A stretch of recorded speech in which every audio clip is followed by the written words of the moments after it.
For my 18th birthday, my parents threw a huge party, but not for me. My brother decided he wanted to celebrate his 18th again, and they let him take over the entire thing. I walked out mid-party and never looked back. A year later, he couldn't handle seeing how far I'd come without them, and his jealous meltdown tore the family apart. People always ask me why I don't talk to my family, why I'm not in any of the pictures my mother posts, and why I haven't been back to my hometown in over a decade. The short answer is that for my 18th birthday, my parents threw a huge, expensive party, but it wasn't for me. It was for my brother, Leo. He was 19, but he'd decided he wanted to celebrate his 18th again, and my parents, in their infinite blind adoration, let him take over the entire thing. The story they tell is that I'm ungrateful, that I'm cold, that I stormed out of my own party over nothing. The truth is, I walked out mid-party, right as my brother was blowing out the candles on my cake, and I never looked back. I didn't just walk away from a party. I walked away from a lifetime of being invisible, of being the supporting cast in the Leo show. What they never counted on, what they couldn't even comprehend, was that the quiet, easy-to-manage daughter they'd ignored for 2 decades would build a life so full and successful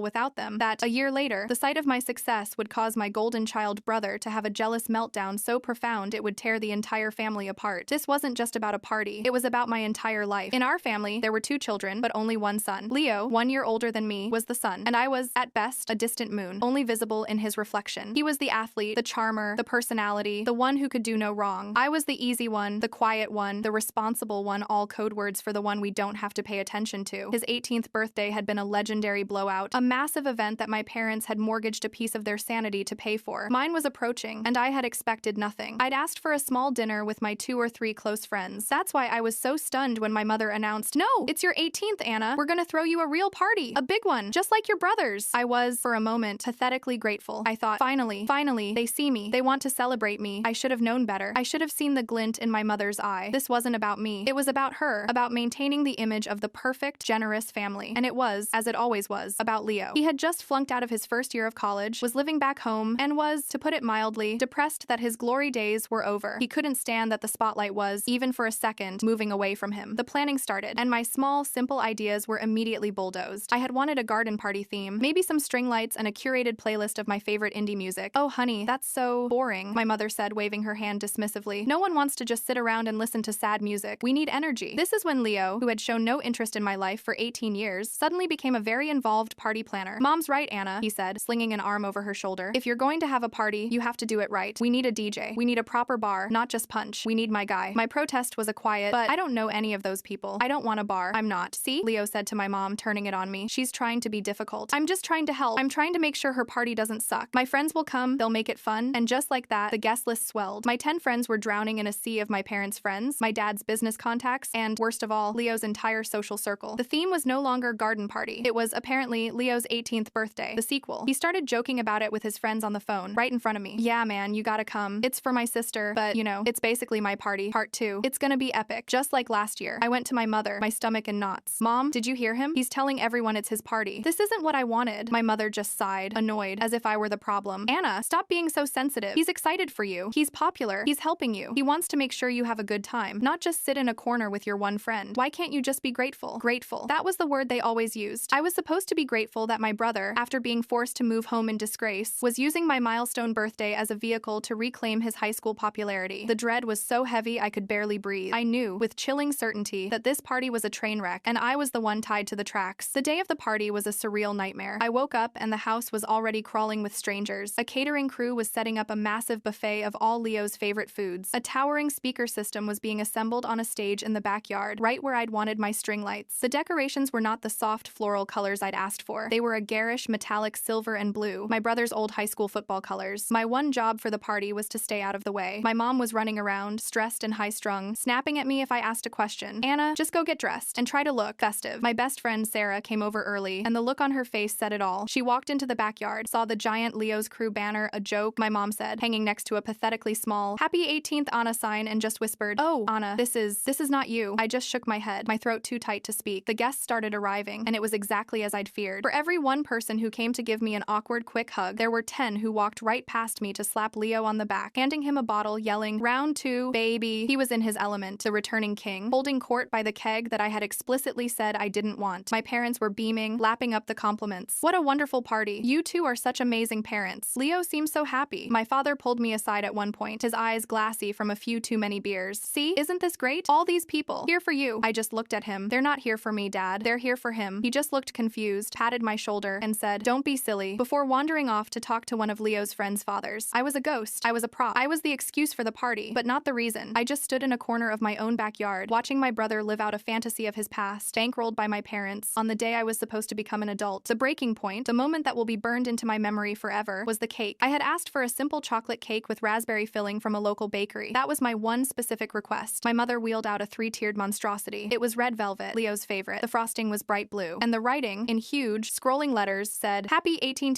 I stared at it, confused. It didn't even have my name on it. "Mom," I said, my voice shaking. Where's my name?" She looked flustered. "Oh, the bakery must have forgotten." "It doesn't matter, honey. It's still a cake." But then Leo, holding a beer, bounded over with a tube of black icing he must have found in the kitchen. "Don't worry, sis. I'll fix it." And in front of everyone, he sloppily wrote on the second tier, "And Leo's 18th too." The crowd roared with laughter. My mother and father laughed. "Oh, Leo, you're a riot." My dad boomed. They started singing, "Happy birthday to you," and all eyes were on Leo as he mock conducted, bowing, soaking in the applause. My mother lit the candles and then tried to hand me the knife. "Go on, Anna. Cut the cake. Make a wish." I just stared at her, at my father, grinning like an idiot, at my brother, who was already sticking his finger in the frosting, and then my father, in his final, catastrophic act of oblivious cruelty, handed the microphone to Leo. "Leo, why don't you say a few words about turning 18? Give your sister some advice." And Leo took the mic, his eyes shining with narcissistic glee. "Wow, thanks, Dad. Man, 18. What a year, right? The best year. I just want to thank my parents for letting me do it all over again, and thanks to my little sister for giving me the excuse to throw another rager. It just proves you can't top the original. Cheers to me." The crowd cheered him. He was the hero. He was the star. And I was nothing. I didn't cry. I didn't scream. I just went cold. All the years of being pushed aside, of being minimized, of being the easy one, just solidified into something hard and final. My mother was still holding the knife out to me. "Anna, cut the cake. Everyone is waiting." I looked at her. I looked at the cake. And I looked at Leo, who was already trying to get a Leo chant started. I put my hand on the knife, and then I just let it go. It clattered onto the table. "You can have it," I said. My voice was so quiet, only they could hear me over the music. My mother's smile froze. "What? You can have it," I repeated, a little louder. I looked at Leo. "You wanted it so badly. It's yours. The party, the cake, the friends, all of it. You can have it." "Anna, stop it," my mother hissed, her eyes darting around. "You're making a scene." "No," I said, finally looking her in the eye. "You made the scene. I'm just leaving it." I turned and started to walk. Anna, you get back here. You are embarrassing this family," my mother whisper screamed. Leo just laughed, still thinking it was a joke. "Where are you going? Can't handle the spotlight? It's okay. I'll take it." I walked right past Sarah, who just nodded, her eyes full of understanding. I didn't look back. I went up to my room, the bass from the music shaking the floorboards. I didn't pack a suitcase. I'd had a go bag hidden in the back of my closet for 6 months. It had my passport, my birth certificate, the $3,000 I'd saved from my part-time job that my parents never paid attention to, and 3 changes of clothes. I walked down the stairs, out the front door, and past the waves of Leo's friends still arriving. No one even saw me go. I walked to the corner, sat on the curb under the streetlight, and called Sarah. Can you come get me? I'm at the corner." I'm done. I stayed at her house that night. Her parents, when they heard the story, were horrified. Her mom, a woman who barely knew me, held my hand and said, "You are welcome here as long as you need to figure things out." The texts from my family were predictable. "Where are you? Get back here right now. Your guests are asking. You have ruined your own party. You are so ungrateful." And the last one, from my mother, at 3 a.m. "Leo is very upset. You really hurt his feelings. I hope you're happy." I turned my phone off, and for the first time in my life, I slept without dreaming. I never went back, not for a single night. The next year was the hardest and best year of my life. I was 19. I got a second job, waitressing, and with my savings, I put a deposit on a tiny, terrible apartment with a roommate I found on Craigslist. I enrolled in community college, paying my own way, and started studying graphic design and marketing. My family, I heard through my aunt, my dad's sister, the only sane one, was spinning the story that I was unstable, that I'd had a breakdown and run away. Leo, apparently, told everyone I was just jealous and that I'd be back in a week, begging for forgiveness. They waited. I never called. I worked. I studied. I was exhausted. I was poor, and I was often lonely. But I was free. Every dollar I earned was mine. Every decision I made was mine. There was no one telling me to be grateful for scraps. After 6 months, my boss at my waitressing job, who also owned a small but growing marketing firm, saw the flyers I designed for our restaurant specials. He asked who made them. I told him I did. He offered me a paid internship on the spot. By the time my 19th birthday rolled around 1 year after the party, I was no longer a waitress. I was a junior associate at his firm. I had my own clients. I had a portfolio. I had rebuilt my life, brick by brick, from the ashes of my childhood. I had a new, found family of friends, mentors, and my boss's family, who had me over for holidays. I was becoming someone I was proud of. I had no idea that my family was about to crash, quite literally, into my new world. The confrontation, when it came, was so much more public and pathetic than I could have ever imagined. My firm was hosting a local business showcase at a downtown hotel ballroom. It was my first big project as an event coordinator. I was running the whole thing. I was in a sharp, professional blazer, clipboard in hand, directing vendors and greeting guests. I was in control. I was happy. Then I saw them, my parents and Leo, walking in. My heart stopped. I hadn't seen them in a year. My father saw me first and froze, his face a mixture of shock and, was that pride? My mother's face just went hard. But Leo